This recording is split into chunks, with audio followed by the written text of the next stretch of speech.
आज की इस क्लास में हमें फलनों का प्राचलिक रूप क्या होता है और फलनों के प्राचलिक रूप का अवकलन किस प्रकार से किया जाता है, ये दो बातें आज की इस क्लास में हम सीखेंगे। तो पहले हम बात करते हैं कि फलनों का प्राचलिक रूप क्या होता है। तो आइए समझते हैं इस बात को।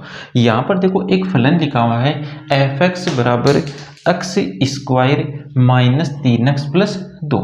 अब देखो इस फलन को लिखने में हमने कौन सा चर काम में लिया, तो इस फलन को लिखने में हमने चर x काम में लिया।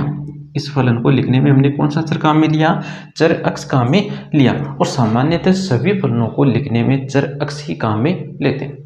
तो यहाँ पर इस फलन की बात करें तो इस फलन को लिखने में हमने कौन सा चर काम में लिया, चर x काम में लिया।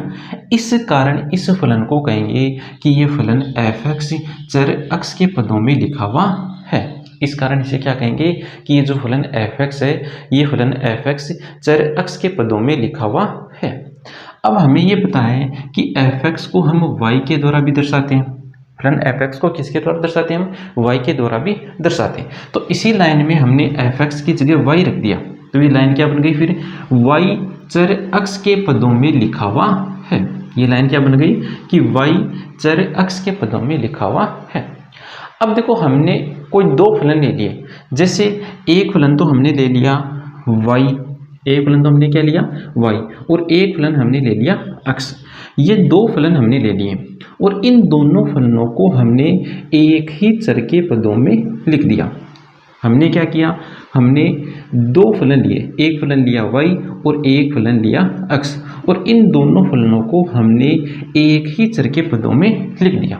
किस प्रकार, देखो फलन y बराबर हमने लिख लिया 2t और x बराबर लिख दिया t। तो यहाँ पर ये जो फलन y है और फलन x है, इन दोनों फलनों को हमने चर t के पदों में लिख लिया। मतलब दोनों फलनों को हमने एक ही चर t के पदों में लिख लिया। अब दोनों फलनों को एक ही चर के पदों में लिखने से क्या हुआ, तो देखो इसको समीकरण 1 लिख लो और इसको लिख लो समीकरण 2। समीकरण 2 से t का मान यहाँ पर रख दो, तो ये बन गया y बराबर 2x। अब यहाँ पर देखो ये क्या है, यहाँ पर हमें ये बात मिल गई कि ये जो फलन y है, ये फलन y फलन x का दोगुना है। यहाँ पर हमें फलन y और फलन x में एक संबंध मिल गया। यहाँ पर हमें फलन y और फलन x में एक संबंध मिल गया, और वो संबंध क्या मिला, संबंध ये मिला कि फलन y फलन x का दोगुना है। तो x और y दोनों एक ही चर के पदों में होने के कारण इन दोनों फलनों में एक संबंध मिल गया। संबंध मिलने के कारण इन दोनों फलनों को या फलनों के इस रूप को कहा जाता है फलनों का प्राचलिक रूप। फलनों के इस रूप को क्या कहा जाएगा, फलनों का प्राचलिक रूप। फलनों का प्राचलिक रूप। और जिस चर के पदों में ये लिखे हुए हैं, यहाँ पर किस चर के पदों में लिखे हुए हैं, t के पदों में लिखे हुए हैं, तो इस चर को कहते हैं प्राचल। इस चर को क्या कहते हैं, प्राचल। जिस चर के पदों में लिखे हुए हैं उस चर को कहा जाता है प्राचल। और प्राचल के लिए सामान्यतः एक तो चर काम में लिया जाता है t और एक चर काम में लिया जाता है थीटा। सामान्यतः प्राचल के रूप में इन दो चरों का उपयोग किया जाता है। तो फलनों का प्राचलिक रूप क्या है कि कोई भी दो फलन है और वो दो फलन एक ही चर के पदों में लिखे हुए हैं। दो फलन एक ही चर के पदों में लिखे हुए होने के कारण वे दोनों फलन एक दूसरे से संबंधित हो जाए, तब फलनों के इस रूप को कहा जाता है फलनों का प्राचलिक रूप। और जिस चर के रूप में लिखे हुए होते हैं उस चर को कहा जाता है प्राचल। और प्राचल को दर्शाने के लिए सामान्यतः t थीटा का काम में, मतलब प्राचल को दर्शाने के लिए एक तो चर t काम में लिया जाता है और एक चर थीटा काम में लिया जाता है। तो देखो फलनों के प्राचलिक रूप की परिभाषा क्या है, वो यहाँ पर हम लिखते हैं। परिभाषा,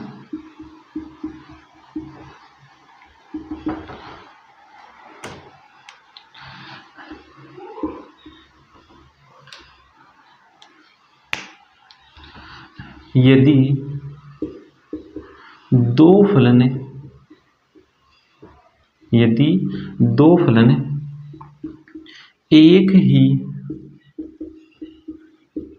एक ही चर के पदों में लिखे हुए होने के कारण, यदि दो फलन एक ही चर के पदों में लिखे हुए होने के कारण एक दूसरे से दोनों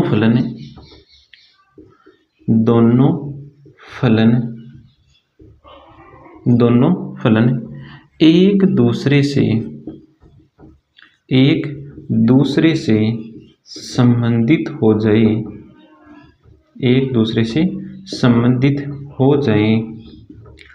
तब फलनों के इस रूप को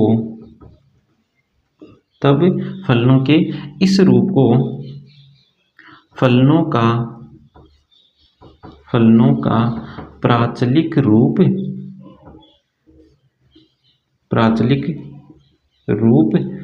कहते हैं। ये हो गई फलनों के प्राचलिक रूप की परिभाषा। और जिस चर की हम बात करें, मतलब दोनों फलनों को जिस चर के पदों में लिखा जा रहा है उस चर को क्या कहते हैं? उस चर को कहते हैं प्राचल। उस चर को क्या कहा जाता है? उस चर को प्राचल कहा जाता है। और प्राचल को दर्शाने के लिए या प्राचल के रूप में एक तो चर काम में लिया जाता है टी और एक चर काम में लिया जाता है थीटा। प्राचल के रूप में दो चर काम में लिए जाते हैं, एक तो चर काम में लिया जाता है टी और एक चर काम में लिया जाता है थीटा। अब हम सीखेंगे कि इन फलनों के प्राचलिक रूप का अवकलन किस प्रकार से किया जाता है। अब हम ये समझेंगे कि फलनों के प्राचलिक रूप का अवकलन किस प्रकार से किया जाता है। तो यहाँ पर हमें फलनों का प्राचलिक रूप ही दिया गया होगा। हमें यहाँ पर ये नहीं देखना कि यहाँ पर ये फलन प्राचलिक रूप में है अथवा नहीं, हमें फलनों का प्राचलिक रूप ही दिया गया होगा। अब देखो, फलनों का प्राचलिक रूप दिया गया है तो हमें इनका अवकलन किस प्रकार से करना है। तो हमें इनका अवकलन प्राचल के सापेक्ष ही करना है। मतलब जिस चर के पदों में लिखे हुए हैं उस चर के सापेक्ष ही हमें इनका अवकलन करना है। तो ये उदाहरण नंबर देखो 31, x बराबर a cos थीटा और y बराबर a sin थीटा। यहाँ पर x और y दो फलन है, दोनों ही फलन थीटा के पदों में लिखे हुए हैं। मतलब यहाँ पर प्राचल है थीटा, तो इन दोनों फलनों का अवकलन करेंगे हम थीटा के सापेक्ष। तो लिखेंगे थीटा के सापेक्ष अवकलन करने पर, थीटा के सापेक्ष अवकलन करने पर,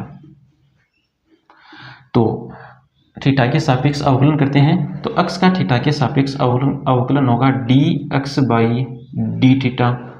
a अचर है तो अचर अवकलन से बाहर हो जाएगा। कोस थीटा का थीटा के सापेक्ष अवकलन होगा माइनस का साइन थीटा। उसके पश्चात y का थीटा के सापेक्ष अवकलन करो तो आ जाएगा dy बाई डी थीटा बराबर a कोस थीटा। तो यहाँ से dx बाई डी थीटा बराबर तो आ गया माइनस a साइन थीटा और dy बाई डी थीटा बराबर आ गया a कोस थीटा। अब देखो, यहाँ पर हमने इन फलनों के प्राचलिक रूप का अवकलन कर लिया, लेकिन इस प्रश्न में हमें क्या ज्ञात करना है? इस प्रश्न में हमें dy बाई dx ज्ञात करना है। हमें क्या ज्ञात करना है? हमें ज्ञात करना है dy बाई dx। अब देखो, dy बाई dx कैसे ज्ञात करते हैं? तो dy बाई dx ज्ञात करने के लिए हम अंश और हर में दोनों में d थीटा का भाग देंगे। तो d थीटा का भाग देने पर बन गया dy बाई डी थीटा बट्टा dx बाई डी थीटा। अब देखो, dy बाई डी थीटा का मान क्या है? dy बाई डी थीटा का मान है a कोस थीटा बट्टा dx बाई डी थीटा का मान क्या है? तो dx बाई डी थीटा का मान है माइनस का a साइन थीटा। यहाँ पर a से a कैंसिल, तो कोस थीटा बट्टा साइन थीटा क्या बन जाएगा? Cot theta. तो dy बाई dx बराबर आ गया माइनस का कोट थीटा। अगला उदाहरण देखो, उदाहरण नंबर 32, x बराबर a t square comma y बराबर 2a t। तो यहाँ पर फलन x और फलन y दोनों t के पदों में लिखे हुए हैं। इसका मतलब यहाँ पर हमें फलनों का प्राचलिक रूप दे रखा है। अब फलनों का प्राचलिक रूप दे रखा है तो फलनों के प्राचलिक रूप का अवकलन किसके सापेक्ष किया जाता है? तो फलनों के प्राचलिक रूप का अवकलन प्राचल के सापेक्ष ही किया जाता है। तो यहाँ पर प्राचल क्या है? यहाँ पर प्राचल है t। यहाँ पर प्राचल क्या है? यहाँ पर प्राचल है t, और प्राचल के रूप में हमें t और थीटा ही मिलेगा। इस बात का भी हमें ध्यान रखना है। तो प्राचल हमें दे रखा है t, तो यहाँ पर हम t के सापेक्ष अवकलन करेंगे। t के सापेक्ष अवकलन करने पर, t के सापेक्ष अवकलन करने पर, तो t के सापेक्ष अवकलन करो तो x का t के सापेक्ष अवकलन होगा dx बाई dt बराबर यहाँ पर आ जाएगा 2at, और y का t के सापेक्ष अवकलन होगा dy बाई dt बराबर, इसका भी t के सापेक्ष अवकलन कर दो तो आ जाएगा 2a। अब देखो ये तो हमने कर लिया फलनों के प्राचलिक रूप का अवकलन। अब हमें यहाँ पर ज्ञात करना है dy बाई dx। तो dy बाई dx ज्ञात करने के लिए हम क्या करेंगे? dy और dx दोनों में d थीटा का भाग देंगे। dy में भी हमने d थीटा का भाग देंगे और dx में भी d थीटा का भाग देंगे। अब देखो dy बाई d थीटा का मान क्या है? सॉरी, यहाँ पर d थीटा का भाग नहीं देंगे, यहाँ पर dt का भाग देंगे। किसका भाग देंगे? dt का। तो dy बाई dt का मान देखो क्या है? dy बाई dt का मान है 2a बटा dx बाई dt का मान क्या है? dx बाई dt का मान है 2at। तो 2 से 2a कैंसिल, तो आ गया 1 बटा t। तो dy बाई dx बराबर आ गया 1 बटा t। अगला उदाहरण देखो, उदाहरण नंबर 33। x बराबर a गुणा theta plus sine theta, y बराबर a गुणा 1 माइनस कोस थीटा। तो यहाँ पर x और y दो फलन दे रखे, इसका मतलब यहाँ पर हमें फलनों का प्राचलिक रूप दे रखा है। तो अब ये देख लो कि यहाँ पर प्राचल क्या है? तो यहाँ पर प्राचल है थीटा। यहाँ पर प्राचल क्या है? थीटा। या तो t मिलेगा या थीटा मिलेगा। तो यहाँ पर हमें प्राचल दे रखा है थीटा। अब इस थीटा के सापेक्ष ही हमें अवकलन करना है। थीटा के सापेक्ष अवकलन करने पर, थीटा के सापेक्ष अवकलन करने पर, तो थीटा के सापेक्ष अवकलन करो, इसका क्या आ जाएगा? x का थीटा के सापेक्ष अवकलन होगा dx बटा डी थीटा। ए अचर है, अचर को बाहर को, थीटा का थीटा के सापेक्ष अवकलन होगा 1 प्लस साइन थीटा का थीटा के सापेक्ष अवकलन होगा कोस थीटा, और y का थीटा के सापेक्ष अवकलन होगा dy बाई डी थीटा बराबर, ए अचर है, अचर को बाहर को, 1 का थीटा के सापेक्ष अवकलन हो गया 0, कोस थीटा का थीटा के सापेक्ष अवकलन हो जाएगा माइनस का साइन थीटा, तो क्या आ जाएगा? Sine theta. माइनस माइनस क्या हो जाएगा? प्लस हो जाएगा। तो dx बाई डी थीटा बराबर तो है a गुणा 1 प्लस कोस थीटा, और dy बाई डी थीटा बराबर है a साइन थीटा। अब देखो यहाँ पर तो हमने ये जो फलनों का प्राचलिक रूप दे रखा था, इनका अवकलन कर लिया। अब हमें इस प्रश्न में ज्ञात करना है dy बाई dx। तो dy बाई dx ज्ञात करने के लिए हम क्या करेंगे? dy और dx इन दोनों में d थीटा का भाग देंगे, तो यह आ जाएगा dy बाई डी थीटा बटा dx बाई डी थीटा। अब देखो dy बाई डी थीटा का मान क्या है?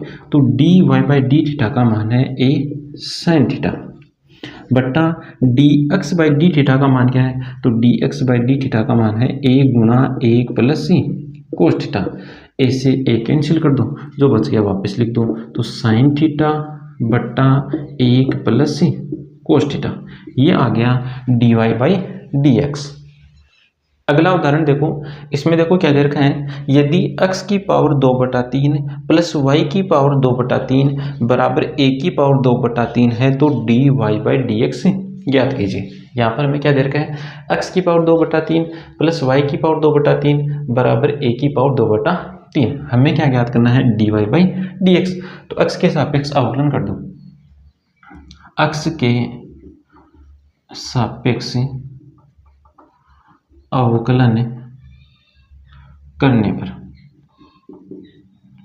x के सापेक्ष अवकलन करो इसका, तो x की घात 2/3 का अवकलन करते हैं x के सापेक्ष। तो पहले तो घात है, तो घात को ऐसा कैसा लिखूं, फिर घात में से 1 कम हो जाएगा, तो 2/3 में से 1 कम कर दो। फिर आधार है x के सापेक्ष अवकलन होता है 1 प्लस, पहले घात का अवकलन करो, तो घात को ऐसा कैसा लिखो और घात में से 1 कम कर दो। उसके बाद आधार का अवकलन करो, आधार है y का x के सापेक्ष अवकलन होता है dy बाई डी एक्स।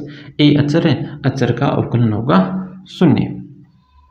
अब इस पद को उठाकर इस साइड भेज देंगे, तो 2/3 y की घात, इसको हल करेंगे तो आएगा 1/3 dy बाई डी एक्स बराबर 2/3 x की पावर 1/3।